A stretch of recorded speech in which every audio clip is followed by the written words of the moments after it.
Kita akan bahas perkembangan terkini perang Israel dan Amerika Serikat melawan Iran bersama dengan jurnalis Kompas TV Julius Suban dan juga pengamat senior Timur Tengah Bapak Mustafa Rahman yang telah tersambung secara daring. Bapak-bapak selamat malam. Selamat malam. Baik, saya ingin ke Pak Malam. Mustafa terlebih dahulu. Pak Mustafa, bahwa perang yang kemudian terjadi di Timur Tengah ini nampaknya tak kunjung usai. Menurut Anda eskalasinya ini semakin meningkat atau sudah berkurang? Ya, kalau melihat atmosfer politik ya, dengan merujuk pada statement-statement pihak yang berperang baik dari Iran, Israel maupun Amerika Serikat menunjukkan bahwa dalam beberapa hari atau beberapa minggu mendatang perang akan semakin memanas.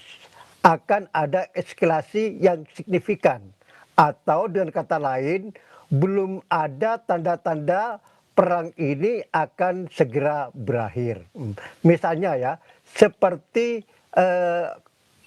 konferensi pers yang disampaikan oleh juru bicara Garda Revolusi Iran pada hari Sabtu lalu, yaitu yang bernama Muhammad Ali Naini.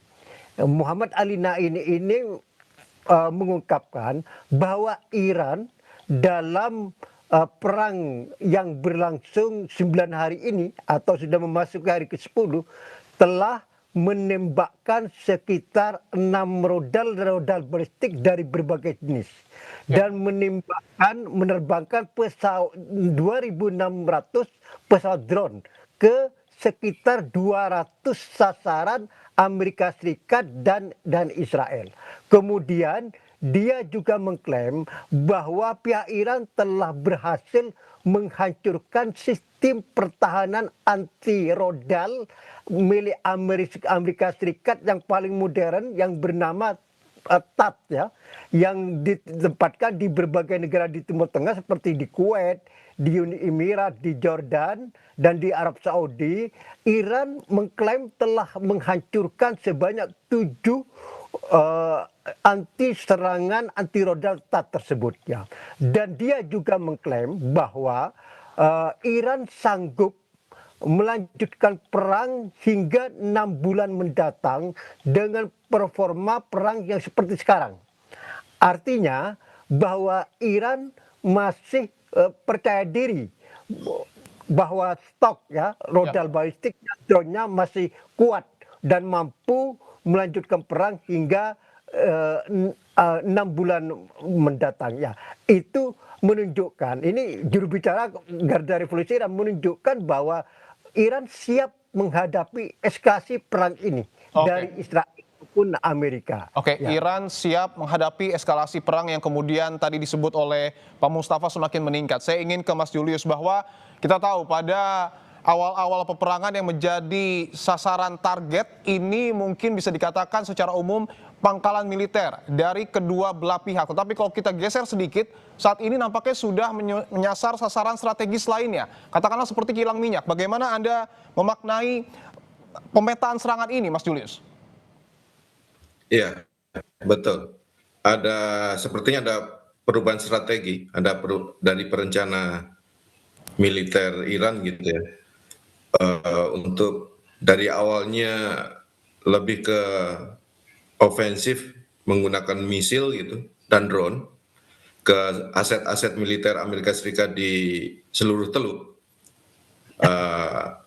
Sekarang bergeser ke hari kedua atau ketiga mungkin sudah ke perang ekonomi ya, istilah saya atrisi ekonomi gitu. Jadi negara-negara teluk yang selama ini dikenal sebagai sentra ekonomi, hub industri dan keuangan seperti Uni Emirat Arab kena sasar juga. Nah, terus kemudian juga yang terbaru selain di Hormuz ya, di Hormuz juga ada perang dalam tanda kutip adalah cara perang asimetrik Iran untuk mengendalikan arus keluar minyak dengan cara mencegat lalu lintas minyak keluar teluk. Sampai hari ini juga masih terjadi. Jadi ada beberapa tanker yang hari ini dikabarkan kena serangan drone karena mencoba menerobos gitu. Terus kemudian yang menarik juga ada perubahan lagi, ada semacam perang eh, air tawar gitu ya. Air tawar itu penting buat negara-negara Teluk karena sebagian besar eh, negara-negara Teluk itu mengandalkan desalinasi air laut gitu ya. Jadi mereka punya pabrik-pabrik desalinasi air tawar yang sangat penting. Nah, kemarin eh, yang di Bahrain terkena serangan drone. Terus sepertinya juga ada upaya serangan balik ke sistem pabrik desalinasi ya, air tawar punya Iran gitu. Nah, ini perkembangannya tadinya dikabarkan Uni Emirat Arab yang bikin apa, yang menyerang balik, tapi kemudian dibantah gitu ya. Jadi kalau bisa jadi oleh Amerika Serikat atau Israel gitu. Oke. Nah, ini ada pergeseran strategik yang dalam hal ini Iran dan negara-negara Teluk maupun Amerika Serikat dan Israel bagaimana meresponnya. Jadi ada perubahan, tidak lagi dominan, ya tetap mengancam gitu ya, ada perang misil dan kemudian anti pertahanan udaranya, terus kemudian tetap di Hormuz juga masih belum lancar gitu lalu lintasnya karena nanti akan diserang juga dengan drone misalnya, mereka kapal-kapal tanker yang lewat, terus kemudian juga Uni Emirat Arab terutama kan, ini serangan kan yang paling banyak diserang oleh Iran adalah Uni Emirat Arab gitu. Nah, ini otomatis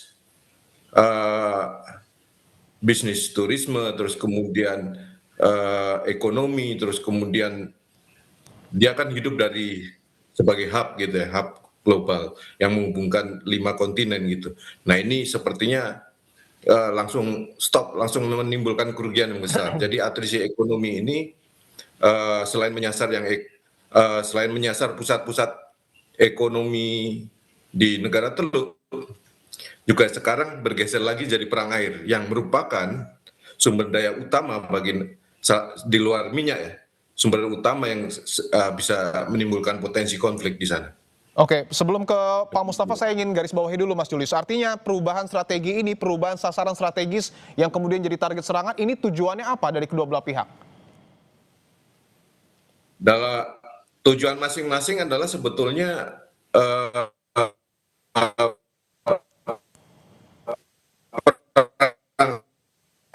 nutrisi ini jadi kalau tidak bisa dicekik dengan senjata, dengan misil maupun oleh kedua belah pihak gitu yang bertempur, akhirnya dipakai cara-cara yang lebih langsung kena gitu, yang langsung bisa kayak air kan menguasai hajat hidup orang banyak ya. Misalnya air tadi itu, perang air itu akan membuat sebagian besar warga di sekitar di Bahrain misalnya, kalau itu juga diserang di negara-negara Teluk lainnya juga diserang, fasilitas pengolahan air tawarnya itu juga akan menjadi bencana buat banyak orang, termasuk juga di Iran, karena sebagian besar mengandalkan desalinasi air laut menjadi air tawar gitu. Nah, ini akan mempengaruhi hajat hidup orang banyak. Jadi ini sudah collateral damage-nya itu sudah semakin berat ya. Oke. Karena sudah tidak lagi ke objek target militer tapi ke objek sipil gitu. Dan jangan lupa kemarin penyerangan yang untuk pertama kalinya juga Depot Sahran yang menyuplai Teheran itu kan juga kena serangan. Itu untuk pertama kalinya infrastruktur minyak Iran diserang oleh Amerika Serikat dan Israel gitu. Nah, ini juga mempengaruhi hajat hidup orang banyak. Selain itu juga suplainya buat militer ya. Oke. Selain militer itu Depot Sahran itu yang tadi gambarnya sudah diangkat ke layar itu juga menyuplai untuk warga di sana gitu. Oke. Jadi ini sudah perang yang berusaha mencekik hajat hidup orang banyak. Oke. Demikian. Artinya tujuannya menyasar langsung masyarakat sipil yang kemudian ada di negara tersebut. Saya ingin bergeser ke Pak Mustafa bahwa sebelumnya kita tahu juga Presiden Iran ini sebetulnya sudah meminta maaf ketika Iran menyerang negara-negara tetangga yang menjadi basis dari pangkalan militer Amerika Serikat. Saya ingin tanyakan, melihat situasi negara-negara Teluk dan negara sekutu yang ada pangkalan militer Amerika Serikat di sana, bagaimana situasi yang Anda lihat saat ini, Pak Mustafa? Ya, seperti yang baru ditayangkan oleh Kompas TV ya, wawancara Menlu Iran Abbas Araqchi dengan MBC News ya. Di situ kan Abbas Araqchi juga mengungkapkan bahwa Presiden Iran Masoud Pezeshkian itu sudah menyampaikan niat baik ya, menawarkan atau apa ya, semacam menyampaikan proposal damai lah ke negara-negara Arab Teluk ya, bahwa Iran siap menghentikan serangan terhadap sasaran Amerika Serikat dan Israel di negara-negara tersebut ya, asalkan negara-negara itu mencegah Amerika atau Israel menggunakan fasilitas yang ada di negara-negara tersebut untuk menyerang Iran. Jadi ada persyaratan, tapi dalam waktu yang sama Menlu Iran tersebut mengungkapkan bahwa misi damai Iran terhadap negara-negara Arab Teluk itu digagalkan oleh Presiden Amerika Serikat Donald Trump. Jadi artinya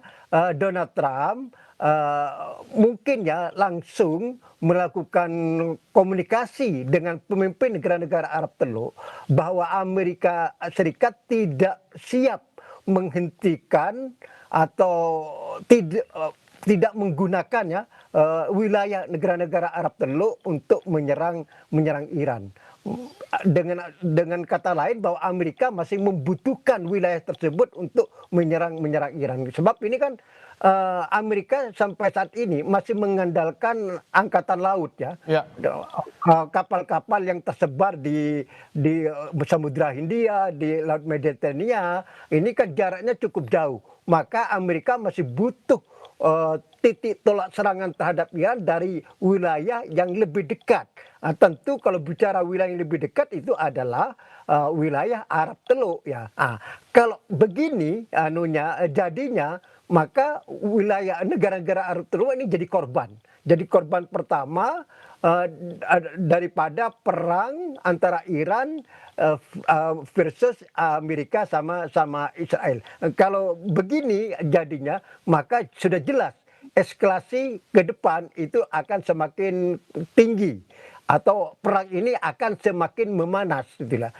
Tidak menutup kemungkinan kalau Iran terus menyerang Uni Emirat, kemudian Kuwait, Jordan, Bahrain, bisa jadi negara-negara tersebut hilang kesabaran, terlibat dalam perang langsung, sehingga kalau ini terjadi, inilah yang disebut perang regional yang luas. Tapi sampai saat ini belum ada tanda-tanda ya negara-negara Arab Teluk akan terlibat langsung dalam perang itu. Artinya mereka itu masih menahan kesabaran strategisnya, karena Iran masih komitmen bahwa Iran itu tidak menyerang negara-negara tersebut.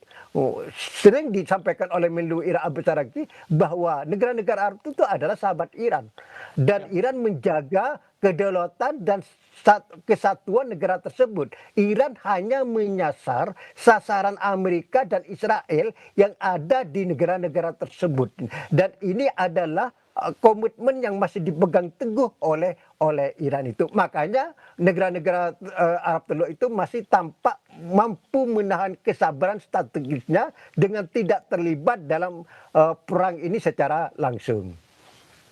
Oke, Ya. saya ingin tanyakan, artinya ketika berbicara soal dampak psikologis yang kemudian ada di negara Arab Teluk yang pangkalan militer Amerika Serikatnya berada di wilayah tersebut, mungkin bisa dikatakan secara psikologis artinya negara-negara yang berdampingan dengan Iran ini justru malah akan berpihak kepada Amerika Serikat jika perang terus berlangsung. Ya, sekarang mereka ini posisinya sangat dilematis ya. Negara-negara Arab Teluk ya. Di satu pihak eh, negara-negara tersebut hampir tiap hari menjadi serangan rodal dan pesawat drone Iran hampir tiap hari. Kalau tidak di Kuwait, di Bahrain, di Oman, atau di Qatar, di Arab Saudi, di Jordan ya, bahkan di Irak sampai sekarang itu. Tapi di pihak lain, dia kan harus menjaga kedaulatan. Ya. Satuan keamanan seperti dikatakan jurnalis Kompas tadi, bahwa negara-negara tersebut adalah merupakan negara yang menjadi hub ya, antar 5 benua. Dan kehidupan mereka itu adalah dari hub tersebut, terutama Dubai dan Abu Dhabi ya. Kita kenal bahwa Dubai itu punya maskapai Emirat Airlines ya. Kemudian Dubai punya Etihad Airways. Dua pesawat ini adalah menjadi idola para musafirin, para turis yang mengadakan perjalanan ke Eropa, ke Afrika, ke Amerika dengan transit di Abu Dhabi dan Dubai plus Qatar ya. Dengan pesawat Qatar Airways kan sangat terkenal maskapai penerbangannya tersebut. Sekarang praktis bandara internasional di Abu Dhabi, Dubai, dan Qatar itu sudah lumpuh. Umpamanya dipaksakan ada penerbangan itu mungkin hanya 20-30%. Jadi betapa kerugian yang sangat besar dialami oleh Abu Dhabi, Qatar, Kuwait, dan seterusnya. Kemudian dalam waktu sama banyak warga asing yang berbondong-bondong ingin keluar dari Dubai sekarang itu. Cuman mereka itu kan tidak mudah mendapatkan transportasi udara misalnya. Di darat pun mereka juga harus ke Saudi yang juga butuh waktu. Jadi ada fenomena eksodus sekarang dari Dubai, Abu Dhabi, dan Doha. Ini kan pukulan telak terhadap negara tersebut. Karena adalah para warga asing tersebut itu menjadi tulang punggung ekonomi mereka. Oke. Di mana seperti Dubai khususnya sangat mengandalkan tentang turisme, pariwisata ya, kemudian investasi asing, kemudian hiburan di Abu Dhabi kan luar biasa. Tapi kalau dalam keadaan perang mereka itu seperti sekarang ya boleh dikatakan ya habislah. Kalau ini berkelanjutan berperang minggu, saya tidak membayangkan apa yang dilakukan negara-negara Arab Teluk itu. Oke, saya ingin ke Mas Julius. Tentu kita tidak harapkan eskalasi perang terus meningkat, tetapi jika negara Teluk ikut berkonflik kemudian melahirkan perang regional dan menyasar Iran sebagai target utama, apakah militer Iran ini akan mampu menahan serangan tersebut? Situasinya mungkin saat ini masih belum bisa disimpulkan gitu ya. Ya. Ini kekuatannya seperti apa, karena masing-masing pihak juga banyak mengalami kerugian.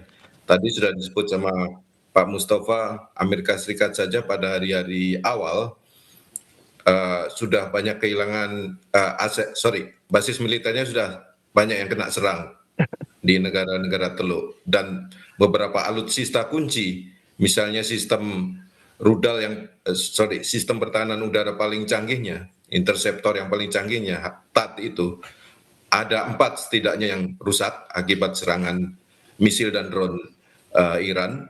Terus kemudian sepertinya ada klaim lagi tambahannya yang rusak, itu tersebar di negara-negara Teluk. Terus kemudian ada beberapa aset radar penting juga yang mahal dan tidak bisa langsung diadakan, nggak bisa langsung diganti karena untuk pembuatannya memakan waktu bertahun-tahun gitu. Misalnya kayak sistem rudal THAAD itu, kalau pesan hari ini, pabriknya baru akan bisa mengirim 2030. Jadi mungkin perangnya sendiri sudah selesai. Artinya ini perang ini berkejaran dengan aspek logistik. Nah, di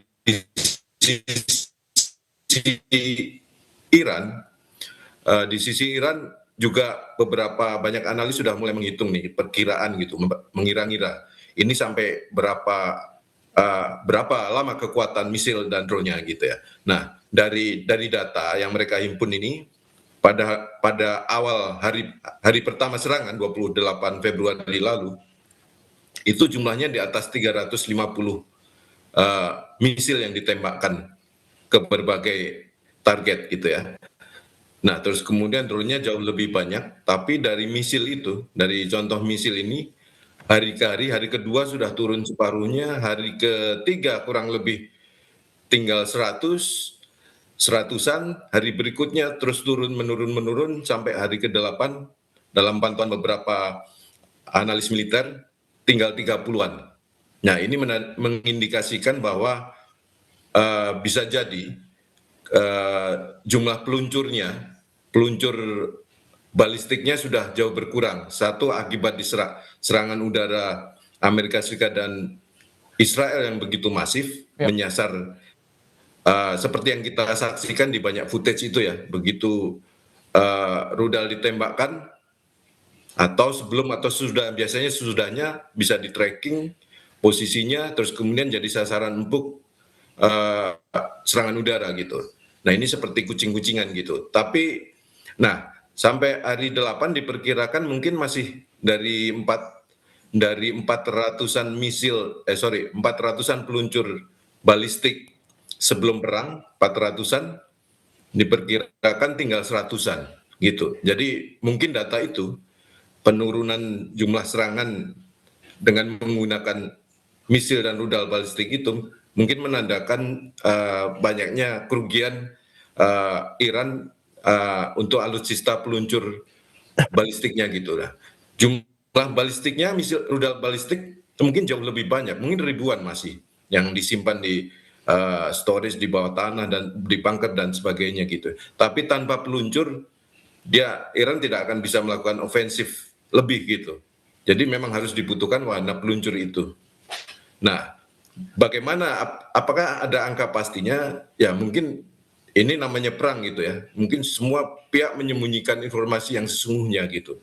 Nah, mungkin letaknya juga bagaimana Iran bisa memperbaiki atau mengaktifkan yang sudah mungkin yang belum terlalu rusak, atau mengambil yang kan dari 400-an itu diperkirakan ada 150-an rusak karena serangan udara, terus kemudian 150 lainnya terpendam di bunker-bunker, kemungkinan ya karena akibat serangan udara gitu, akibat pemboman. Jadi mungkin bisa direaktivasi atau diperbaiki untuk dipakai lagi gitu. Nah, ini masih ini ya belum fix gitu, dan kemungkinan juga mendapat bantuan spare part dari beberapa negara lain. Katakanlah kalau Iran selama ini kan dibantu banyak dibantu pembangunan misilnya oleh Korea Utara, dan spare part banyak disuplai oleh Rusia gitu ya, dan bisa jadi juga Cina. Ya.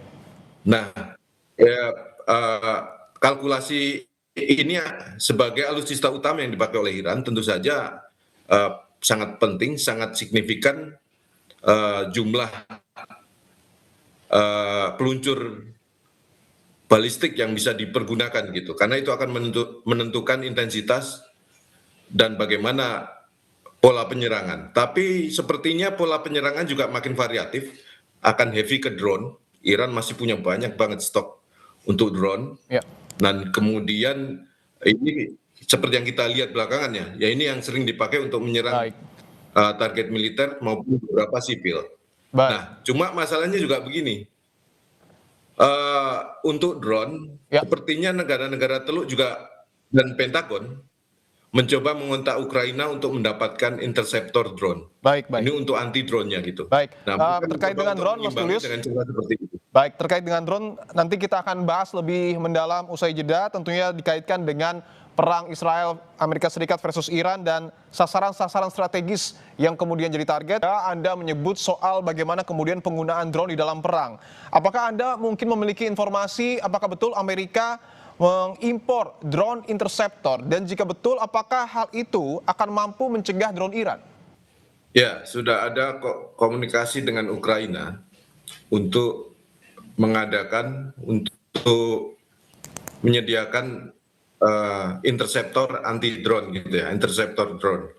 Karena Ukraina punya pengalaman di Palagan Ukraina melawan Rusia dan cukup berhasil mengatasi serangan drone-drone Rusia gitu.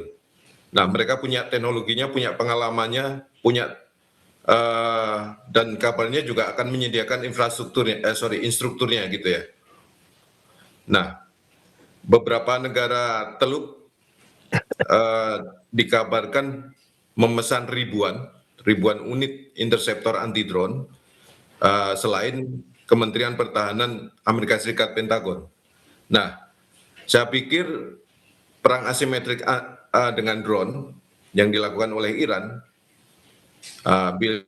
bila dilawan dengan interceptor yang dari Ukraina ini mungkin bisa jadi akan mengubah situasi gitu ya.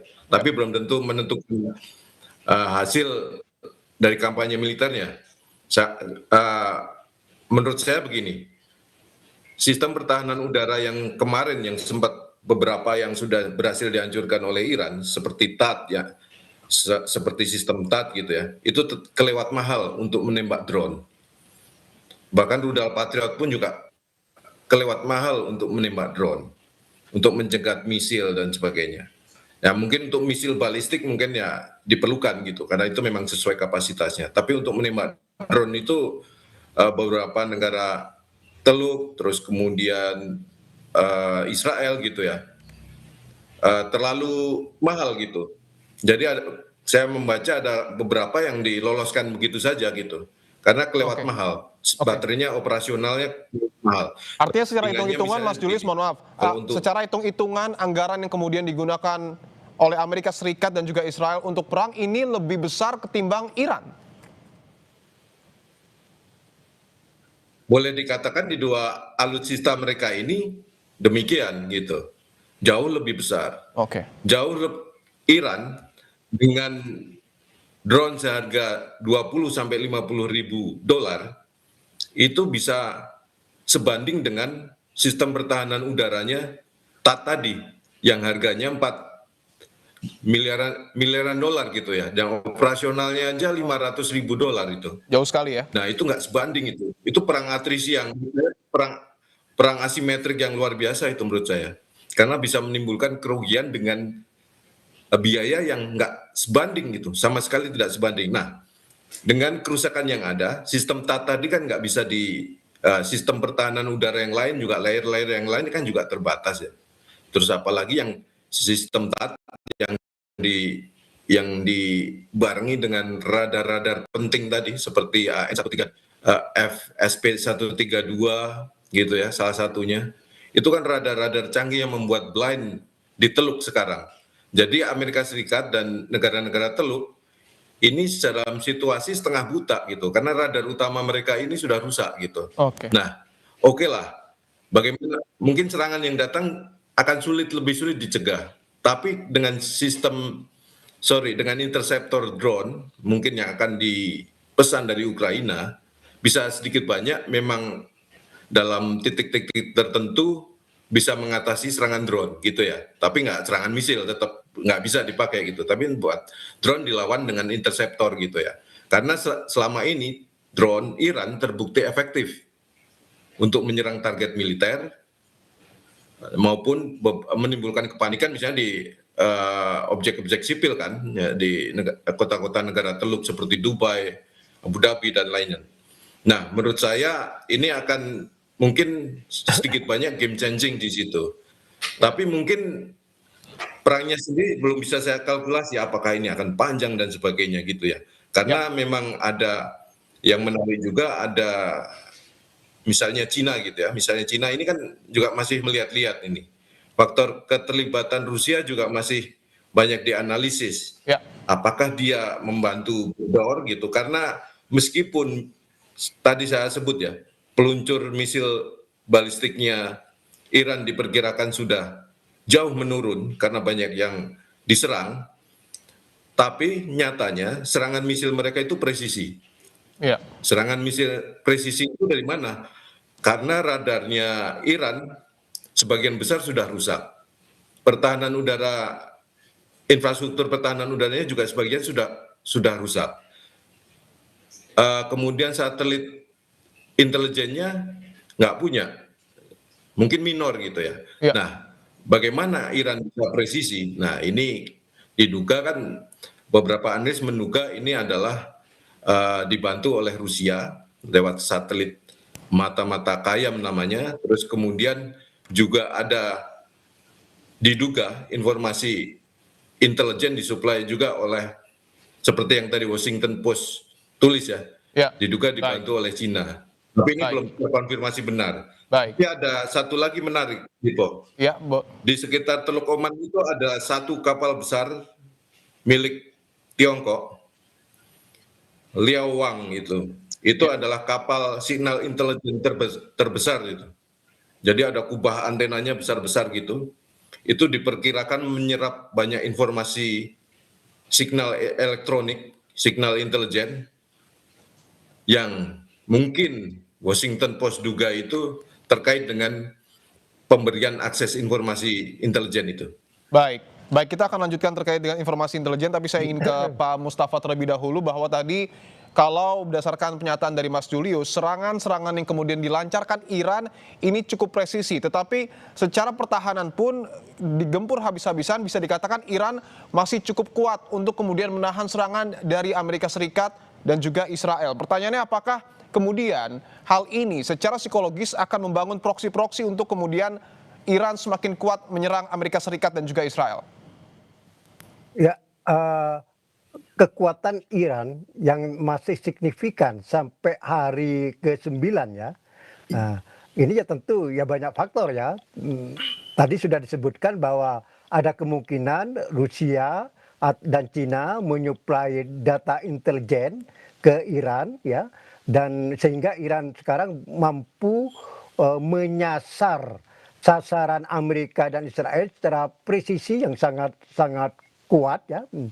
Tapi dalam waktu yang sama, ya Iran masih punya sisa kekuatannya, walaupun Israel sudah mengklaim berhasil menghancurkan 60% peluncur rudal balistiknya. Amerika juga mengklaim sudah lebih dari 2.000 sasaran Iran yang sudah digempur habis-habisan ya.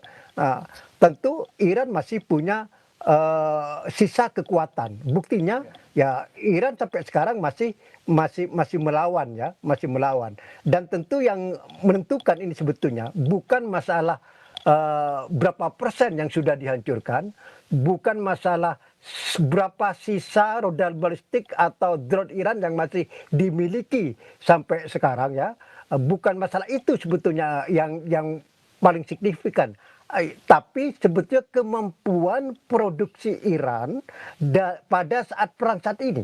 Kalau Iran masih mampu memproduksi rudal balistik dan pesawat drone Ya. pada perang saat ini, maka Iran ya walaupun sudah diklaim oleh Amerika dan Israel sudah banyak sekian persen menghancurkan, tentu tidak mengubah keadaan. Karena Iran masih mampu memproduksi yang baru lagi. Istilahnya hilang satu tumbuh 1.000 gitu kan. Kalau melihat jalannya perang sampai saat ini, maka kombinasi antara ada bantuan Rusia dan Cina, ya minimal bantuan data intelijen ke Iran, dan kemudian Iran masih mampu memproduksi rudal balistik dan pesawat drone pada saat perang ini adalah indikasi yang sangat kuat, ya, sangat kuat. Dan seperti saya katakan tadi, dalam konferensi pers oleh juru bicara Garda Revolusi Iran Muhammad Ali Naimi ya, bahwa Iran mampu melaksanakan perang sampai 6 bulan ke depan dengan performa yang seperti sekarang ini. Artinya ya masih sangat signifikan, mampu melawan cukup signifikan terhadap Amerika dan Israel. Kan ini tidak statement kosong saya kira. Ya. Ini adalah ungkapan dari percaya diri, dan dia tahu persis bahwa produksi rudal balistik dan pesawat drone di saat perang ini masih berlangsung di Iran ya, dan tentu bagaimana detailnya ini merupakan rahasia mereka. Tapi ini merupakan konflik pers yang sangat signifikan, memberi pesan politik yang sangat kuat terhadap Israel dan Amerika bahwa meskipun Israel dan Amerika mengklaim sudah menghancurkan sana sini, Ya. tapi Iran masih percaya diri. Itu karena mungkin tadi itu Iran masih mampu memproduksi rudal balistik dan drone. Mungkin pusat produksinya itu ada di bawah tanah, di bunker yang sudah dipersiapkan puluhan tahun yang lalu untuk mempersiapkan terjadinya perang seperti ini. Dan Oke. ternyata terbukti dan sangat kalkulasi Iran yang sekian puluh tahun sebelumnya ini ternyata sangat efektif menghadapi perang yang terjadi saat ini. Oke, saya ingin tanyakan Pak Mustafa bahwa tadi sudah dibahas ada kemungkinan Rusia dan juga Cina ataupun artinya dunia internasional ini sedikit demi sedikit mulai membantu Iran. Tetapi pertanyaannya untuk di internal negara Iran itu sendiri, apakah kondisi perang yang kemudian semakin meningkat ini semakin memperkuat kondisi internal Iran atau seperti apa? Nah, saya mau menyinggung lagi apa yang dikatakan oleh Menlu Iran, Abbas Araqchi, dalam wawancara dengan MBC News yang tadi ditayangkan oleh Kompas TV ya. Menlu Iran tersebut mengungkapkan ya bahwa Presiden Trump yang semula percaya diri bahwa perang ini terjadi dalam waktu singkat dan kemudian Amerika dan Israel yang menarget bahwa akan terjadi perubahan rejim ya itu. Menurut Abbas Araqchi itu menunjukkan bahwa Amerika dan Israel tidak paham tentang Iran yang sebenarnya. Persisnya Israel dan Amerika tidak paham tentang struktur politik, struktur keamanan, struktur militer ya yang ada di Iran. Jadi tidak mudah melakukan sesuatu atau menaklukkan Iran seperti yang dibayangkan Amerika dan Israel. Dengan kata lain bahwa Iran itu bukan Venezuela gitu kan. Iran itu beda. Gitu. Iran Artinya, tidak akan. Oke. Apakah artinya kemudian intelijen Amerika Serikat dan juga Mossad ini tidak cukup mampu untuk kemudian menembus kondisi internal yang kemudian ada di Iran? Ya, sudah banyak analisis ya bahwa Amerika dan Israel melakukan salah kalkulasi terhadap apa yang terjadi di Iran, khususnya dalam negeri Iran. Ya. Kan sudah banyak analisis ya, terutama dari media barat ya, bahwa setelah tewasnya Ali Khamenei, maka kemungkinan akan terjadi kerusuhan di Iran, kemudian terjadi keretakan di struktur kekuasaan Iran. Tapi yang terjadi adalah sebaliknya, bahwa struktur kekuasaan Iran semakin solid. Sebentar lagi akan terpilih lagi pengganti Ali Khamenei. Kemudian rakyat Iran, kita tahu ya, ketika diumumkan tewasnya Ali Khamenei secara resmi, rakyat Iran itu berduyun-duyun di Teheran, di Qum, di Mashhad ya, dan mereka berduyun di tempat terbuka. Mereka sudah mengabaikan bahwa negaranya dalam keadaan perang.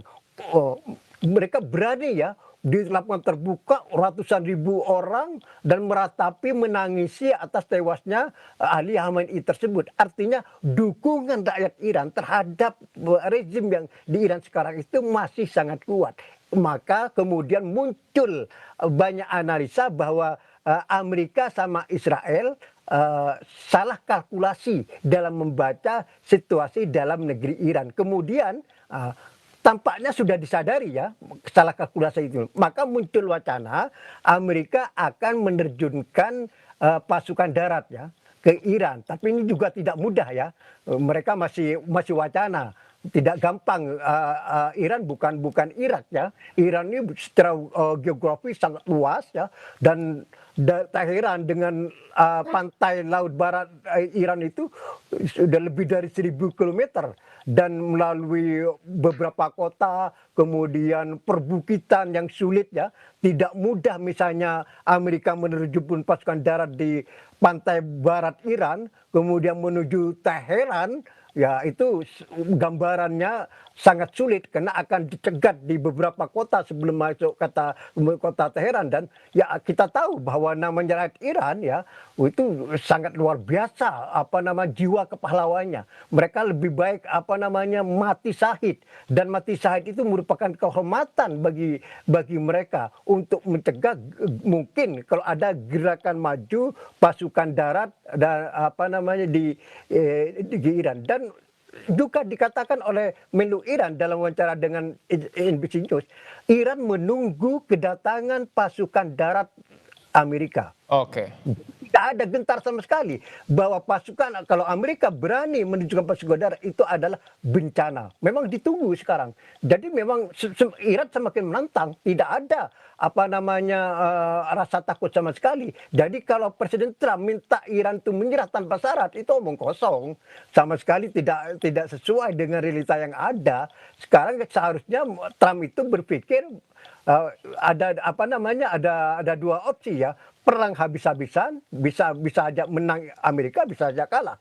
Atau segera mencari jalan keluar, menghentikan perang ini secara terhormat. Breaking News Kompas TV kami lanjutkan, saudara. Sebelum saya ke Mas Julius, saya ingin ke Pak Mustafa terlebih dahulu, bahwa tadi sebelumnya Anda menyebutkan kalkulasi dari Amerika Serikat dan Israel yang memprediksi bahwa mungkin saja terjadi pergolakan di internal Iran ini salah. Apakah artinya hubungan antara katakanlah Presiden Iran yang mewakili kelompok sipil dan juga hubungan dengan IRGC yang mewakili kelompok militer ini dalam kondisi yang solid, Pak Mustafa?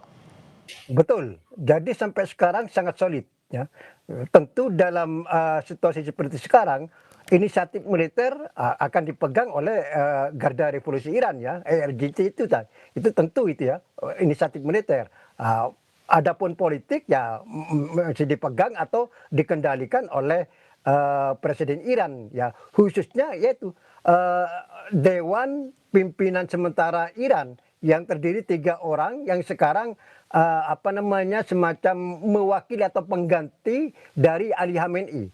3 Dewan Pimpinan Iran yang terdiri 3 orang itu yaitu Presiden Iran Masoud Pezeshkian itu, yang kedua Ketua Mahkamah Agung Iran Ghulam Hussein Mohseni Ejei, dan yang ketiga adalah salah satu ulama senior Iran dari Lembaga Pelindung Konstitusi yaitu Ayatullah Ali Riza Arifi, dan ini salah satu calon pengganti Ali Khamenei. Jadi 3 tokoh ini sekarang yang mengendalikan Iran ya.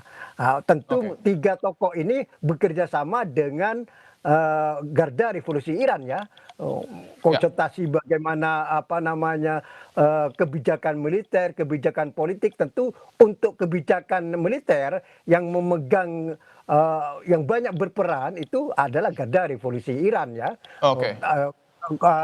Sayap politiknya banyak mengikuti apa yang disarankan atau disampaikan oleh Garda Revolusi. Jadi sampai sekarang masih solid, tidak ada tanda-tanda ya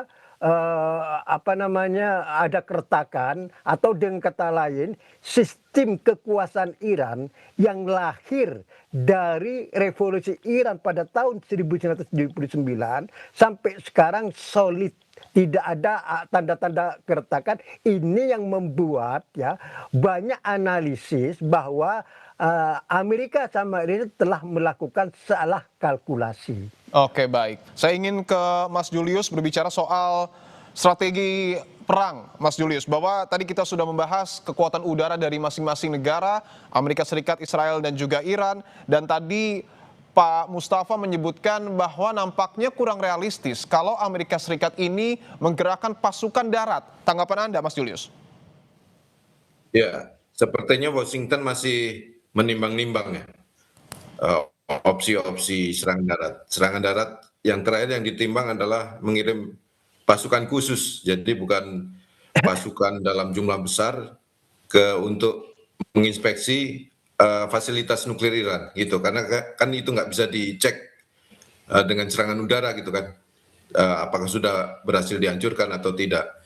Ini opsi yang berkembang yang saya pantau dari beberapa media di Washington. Nah, terus kemudian ada sinyal yang lain juga beberapa hari lalu divisi lintas udara 82 Amerika Serikat itu pasukan elit yang didesain untuk bisa merespon secara global dalam waktu belasan jam gitu ya, 18 jam kalau tidak salah. Nah ini sepertinya kemarin sempat dia harusnya harus ada jadwal untuk training gitu, tapi tiba-tiba di stop. Jadi ada media-media di sana menduga ini salah satu yang akan digerakkan gitu. Oke. Terus kemudian juga ada informasi,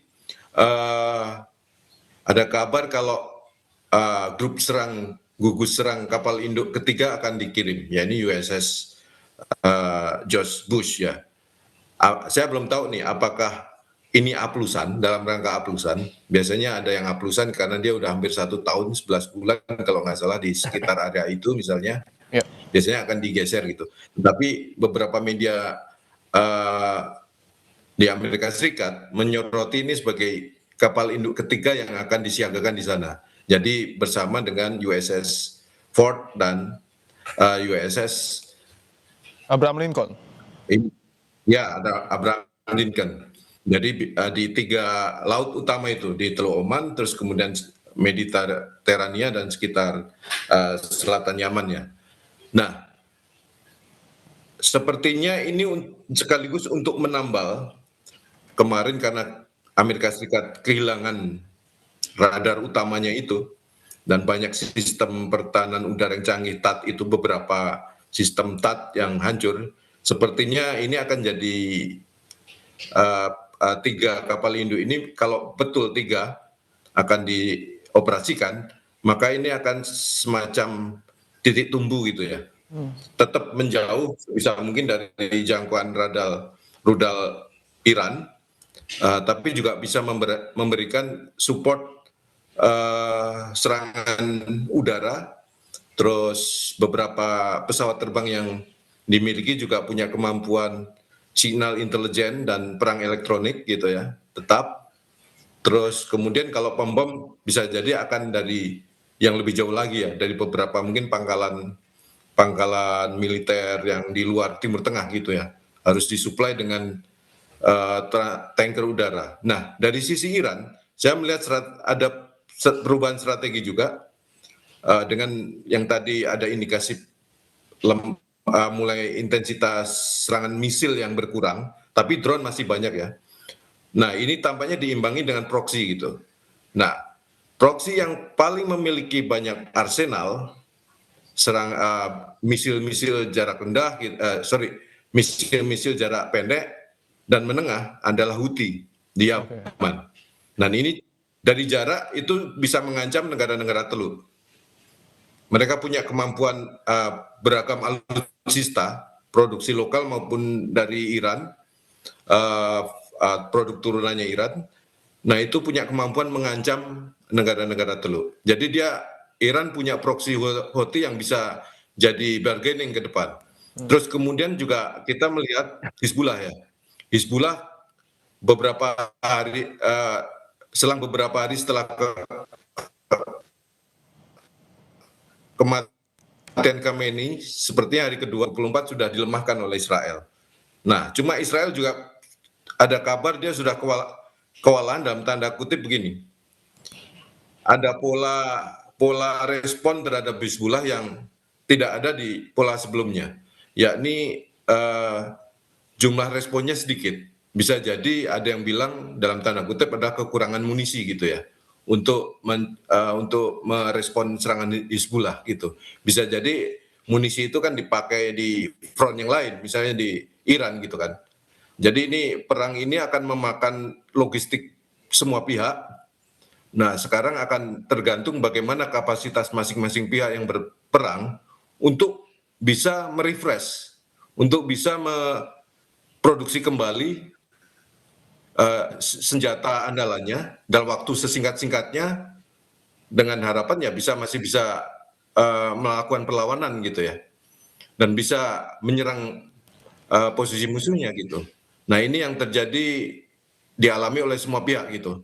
Nah bisa jadi pula Kalau Hamas kan mungkin sudah relatif ini ya, kemarin dengan operasi yang di Gaza itu sudah relatif mungkin bisa dikatakan belum mencuat nih sekarang ini. Ya. Jadi ya dua kelompok utama yang sekarang sedang bergerak berbarengan dengan Iran yang mulai banyak kehilangan peluncur rudalnya gitu ya, Oke, peluncur balistiknya.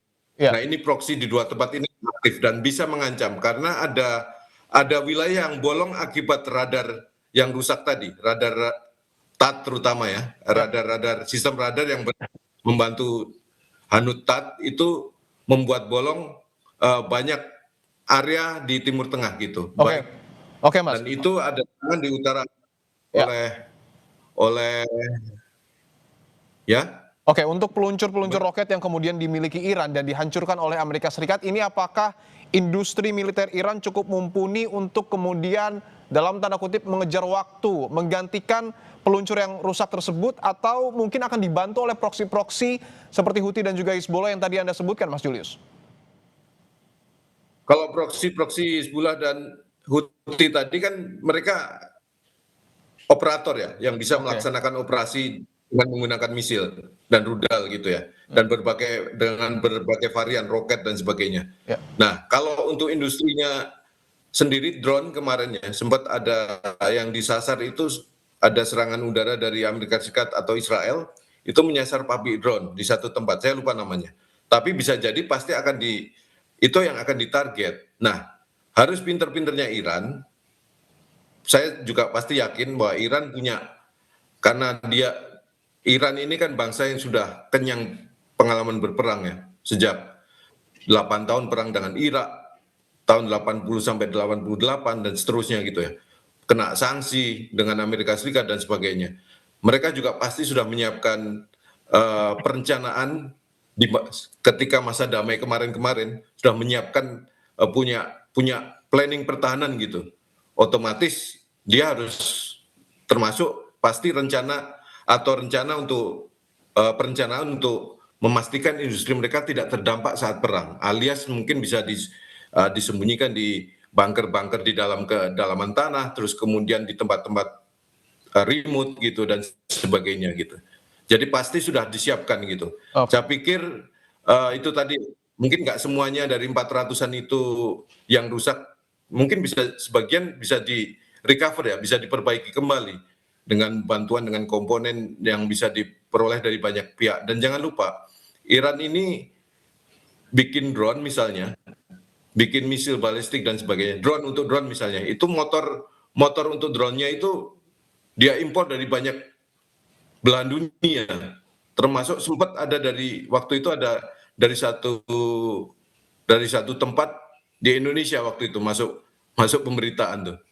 Jadi spare partnya itu tidak beli utuh gitu, tapi dia punya spare part yang dibeli dari banyak tempat, sehingga itu akan membuat aman gitu. Baik, baik. Saya ingin membahas soal kapal induk USS George Bush yang kemudian diprediksi akan juga merapat ke Timur Tengah. Saya ingin ke Pak Mustafa, apakah pengerahan kapal induk ini akan mempengaruhi kondisi geopolitik di sana, Pak Mustafa? Karena kita tahu sebelumnya juga sudah ada 2 kapal induk yang kemudian ditempatkan Amerika Serikat di Timur Tengah sebelum terjadinya perang. Nah, kalau Amerika sampai sekarang hanya mengandalkan angkatan laut, saya kira tidak akan merubah jalannya perang. Oke. Jadi tidak mengubah permainan ya yang ada di lapangan sekarang itu. Sehebat apapun serangan udara dari laut maupun angkatan udara Israel maupun Amerika, ini kan sudah 2 kekuatan nih, tidak akan mengalahkan Iran, tidak akan mampu terjadinya rejim change di Iran ya, perubahan rezim itu. Dan itu sekarang semakin dipercaya baik oleh Israel maupun Amerika. Maka muncul wacana penerjungan pasukan darat tadi ya, seperti tadi disinggung oleh jurnalis Kompas TV bahwa Amerika sudah mengerahkan Delta Force ya. Ya. Delta Force yang kemarin diterjunkan di Venezuela ini kan pasukan yang sangat khusus dan sekarang sudah katanya sudah bergerak menuju Timur Tengah, sedang transit di Inggris.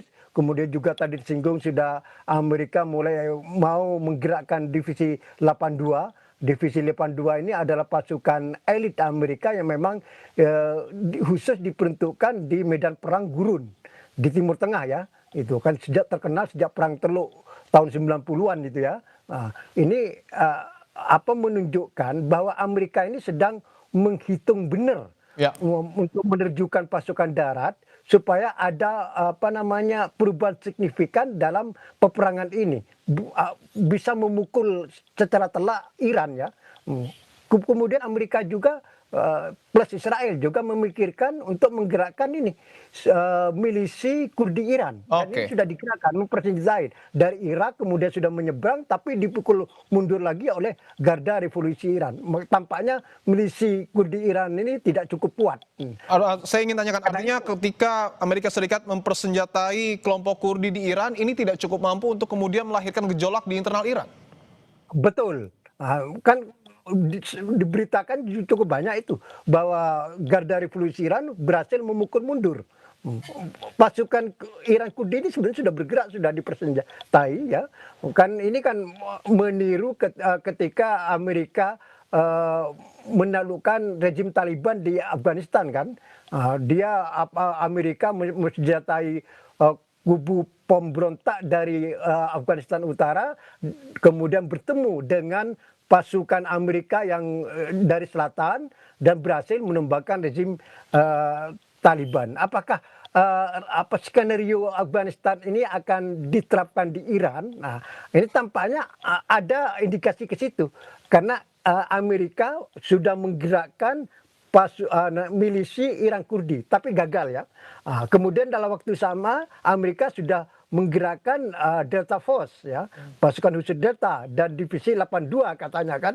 Mungkin itu skenario Afghanistan akan diterapkan di Iran ya, di mana Amerika menggerakkan milisi Iran Kurdi ya, kemudian akan menerjunkan Delta Force di beberapa tempat yang sudah dipilih dan bertemu dengan milisi Iran Kurdi, tapi tampaknya sampai sekarang skenario ini gagal. Sudah gagal sebelum dipraktikkan ya, gagal sebelum lahir. Jadi Amerika sampai sekarang ini masih berpikir terus. Ya. Artinya penerjukan pasukan darat ini semakin hari semakin dirasakan penting. Ya. Cuma gimana mekanismenya, ini sekarang yang masih dicari ya, karena memang geografi Iran itu beda dengan Afghanistan, dengan Irak ya. Ini memang sampai sekarang dianggap kurang realistis. Cuma kan Iran harus terus Amerika terus berpikir bagaimana cara Amerika bisa menggerakkan pasukan darat kalau bisa untuk menumbangkan rezim Iran di Teheran. Tanpa pasukan darat tidak mungkin bisa menumbangkan rezim di Teheran tanpa pasukan darat. Tanpa pasukan darat, tidak ada ceritanya. Di Irak tahun 2003 Amerika bisa menumpangkan rezim karena menggerakkan pasukan darat kan.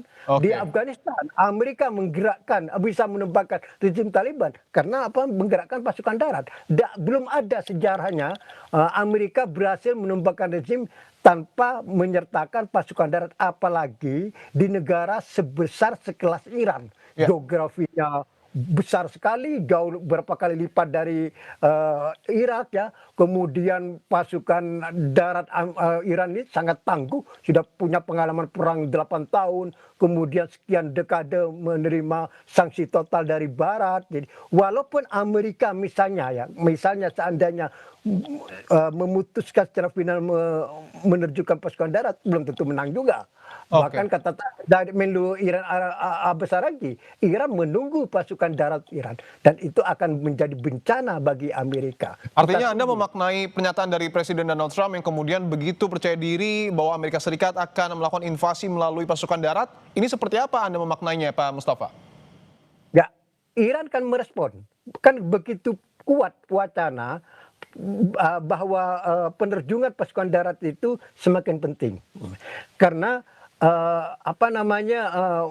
pasukan penggerakan angkatan udara dan angkatan laut dan Amerika mengklaim sudah lebih 2.000 sasaran di Iran yang sudah digempur sampai sekarang.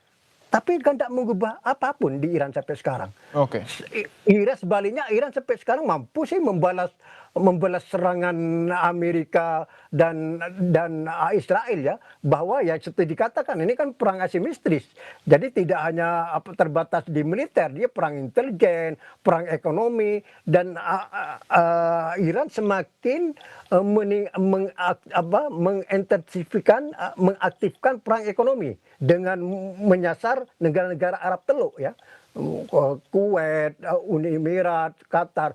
Nah, ini kalau terus eskalasinya semakin meningkat, ini akan menjadi bencana ekonomi tidak hanya regional maupun tapi global. Dan Oke. ini akan menjadi tekanan terhadap Amerika dan Israel. Maka sekarang itu terjadi semacam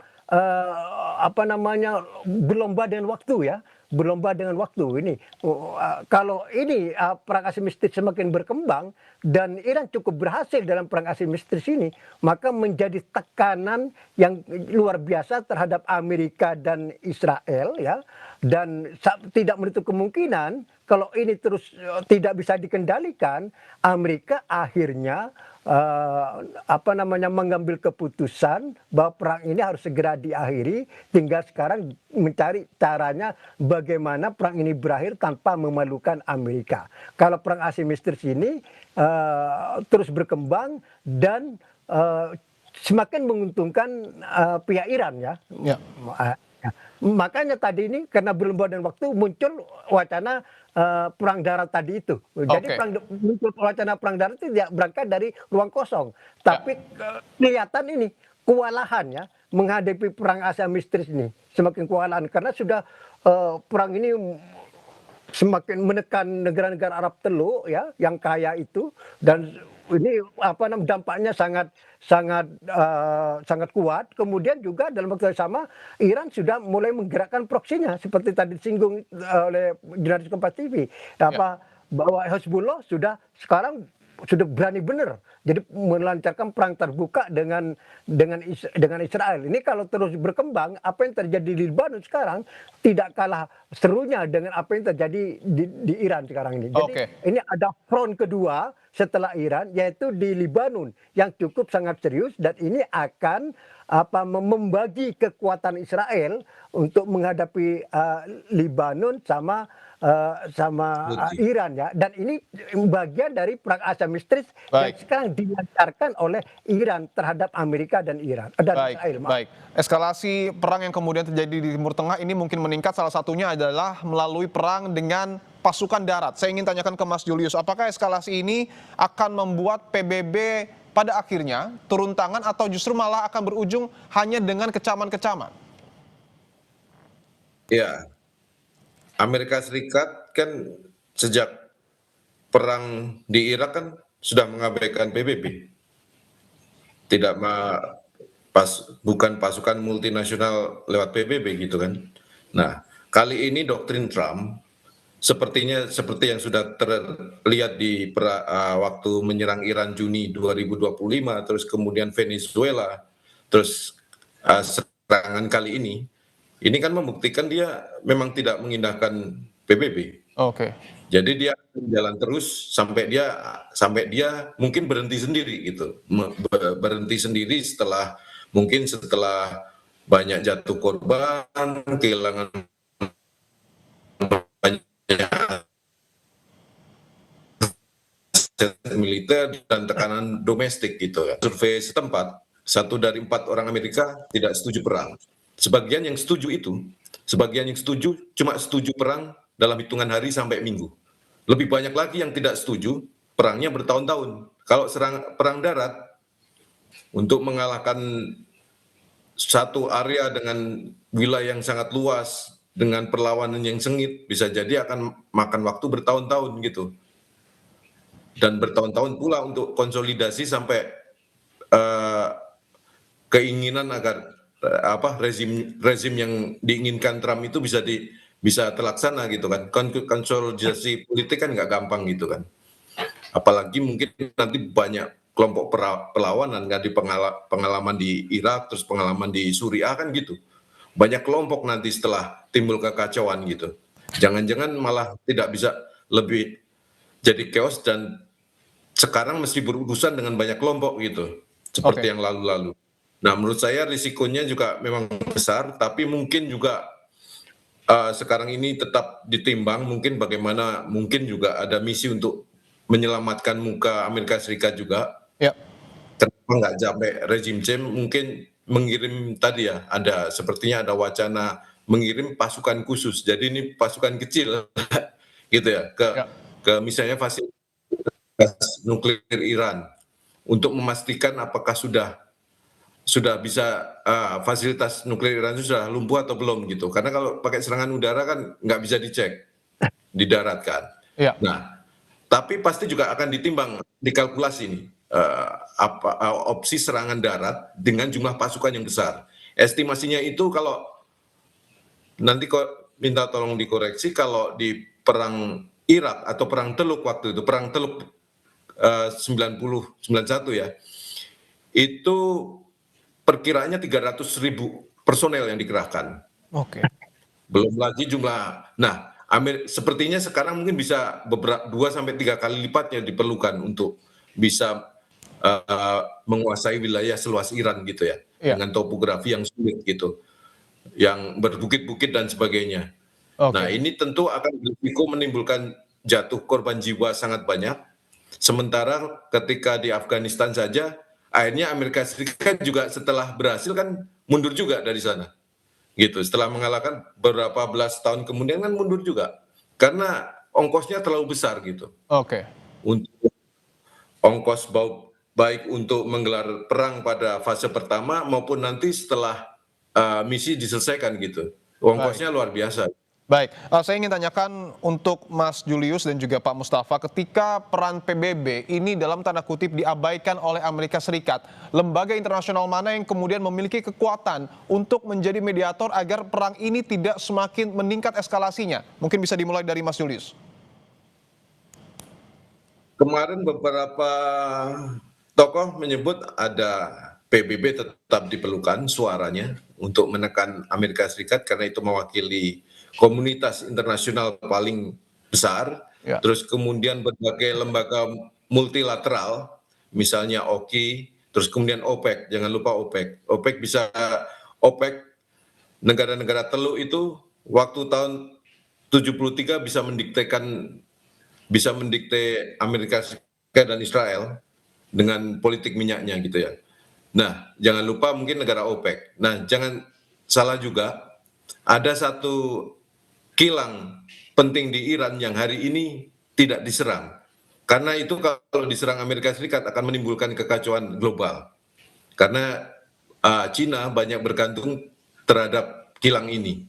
Jadi rupanya mungkin kepentingan minyak bisa jadi juga bisa menyatukan semua pihak untuk kembali ke karena kepentingan yang sama bisa oke. kembali untuk menjadi pintu perdamaian gitu ya. Karena ada kepentingan yang sama kan negosiasi itu perang bisa dinegosiasikan ketika ada kepentingan bersama yang bisa bertemu gitu ya. Salah satunya kan minyak. Oke, baik. Perang bisa dinegosiasikan ketika ada kepentingan bersama. Bagaimana dengan Anda, Pak Mustafa, lembaga mana yang kemudian harus betul-betul berperan besar untuk menekan eskalasi perang yang terjadi di Timur Tengah? Ya, ini masalah timing, Pak, masalah waktu ya. Ya. Jadi untuk saat ini mungkin belum saatnya lah, karena akan ditolak mentah-mentah, khususnya oleh Trump ya. Oke. Nah, tapi biarlah perang ini berjalan sampai di mana nanti kalau sudah semua lelah ya dan merasa sudah mentok atau mendekati mentok, uh, dan kemudian Amerika Israel butuh pihak ketiga untuk apa namanya menyampaikan atau mengulurkan tangan ya terkait misi perdamaian untuk mengakhiri perang ini, maka saat itulah waktu yang tepat mungkin ya PBB termasuk lembaga yang paling pas ya untuk memimpin nanti mengakhiri perang ini, atau mungkin nanti kolaborasi beberapa negara ya, negara utama seperti Cina, kemudian dari Eropa misalnya Perancis, Spanyol, Inggris, kemudian beberapa negara penting regional Turki, apa namanya Mesir, kemudian termasuk Indonesia. Indonesia kan sudah Presiden Prabowo sudah menyampaikan siap terbang ke Teheran kan.